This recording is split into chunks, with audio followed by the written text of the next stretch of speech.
একটা gas lighter কতই বা দাম? 10 টাকা, 15 টাকা কিংবা 20? এতই সস্তা যে হারিয়ে গেলেও আমরা খুব বেশি খুঁজি না। গ্যাস ফুরিয়ে গেলে গ্যাস না ভরে ফেলে দেই, নতুন একটা লাইটার কিনি। প্লাস্টিকের যে লাইটারটি আমরা ফেলে দিই, হারিয়ে ফেলি কিংবা অযত্নে ছুঁড়ে ফেলি, তা কিন্তু তলে তলে এক বিশাল মাইক্রো অর্থনীতি গড়ে তুলেছে।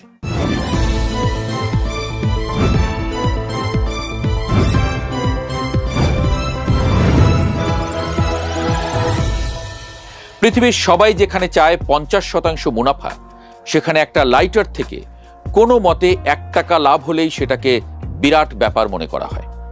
প্রথমে ছোট্ট এই লাইটারের শরীরের ভেতরটা একটু জানা যাক।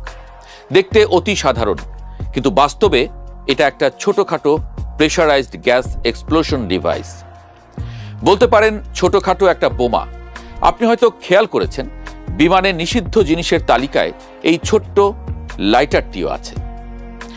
এর ভেতরে আছে অনেকগুলো ছোট ছোট ইঞ্জিনিয়ারিং, আছে সূক্ষ্মাতি সূক্ষ্ম 30টিরও বেশি যন্ত্রাংশ। এর রাসায়নিক চাপ অর্থাৎ তরল পেট্রোলিয়াম গ্যাস বা এলপিজি এর চাপ সহ্য করার ক্ষমতা থাকতে হবে।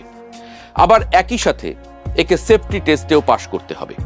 অর্থাৎ জিনিসটা ব্যবহার করা যত সহজ, তৈরি করা তত সহজ না।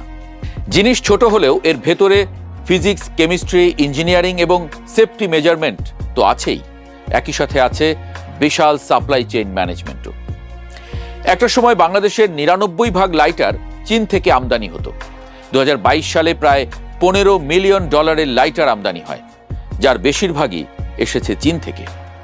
একসময় এই ধরনের মাইক্রো ইন্ডাস্ট্রির বাজার ছিল চীনের দখলে। এখন কেরানীগঞ্জ, কামরাঙ্গীর চর, আশুলিয়ার মতো জায়গায় গড়ে উঠেছে ছোট ছোট কারখানা। এটা বাংলাদেশের হালকা ইঞ্জিনিয়ারিং শিল্পের সম্ভাবনার ইঙ্গিত দেয়। জানলে অবাক হবেন, কৃষি এবং শিল্পের মতো যন্ত্রাংশ লাগে তার 50%-এরও বেশি এখন বাংলাদেশেই তৈরি হয়। বর্তমানে এই খাতের বাজার মূল্য $8.2 বিলিয়ন। ঠিক শুনেছেন, বিলিয়ন ডলার। কর্মসংস্থান প্রায় 10 লাখ মানুষের। সবচেয়ে বড় ব্যাপার, কোনো সরকার এই শিল্পের পৃষ্ঠপোষকতা করেনি। তরুণরা নিজস্ব উদ্যোগে ঠেকে ঠেকে এবং ঠোকে ঠোকে গড়ে তুলেছে এই শিল্প। এখনো অনেক বাধা আছে। কাঁচামালের উপর ট্যাক্স, ভ্যাটের হার অনেক বেশি, কোনো কোনো ক্ষেত্রে 40%-এরও বেশি। এত দাম দিয়ে কাঁচামাল কিনে খোলা বাজারে মাত্র 10 টাকায় লাইটার কিভাবে বিক্রি করা সম্ভব?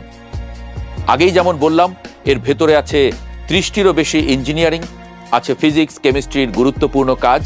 বাজারে ছাড়ার আগে একে বিএসটিআই এর টেস্টে পাশ করতে হয়। তারপর একে প্যাক করে শত শত কিলোমিটার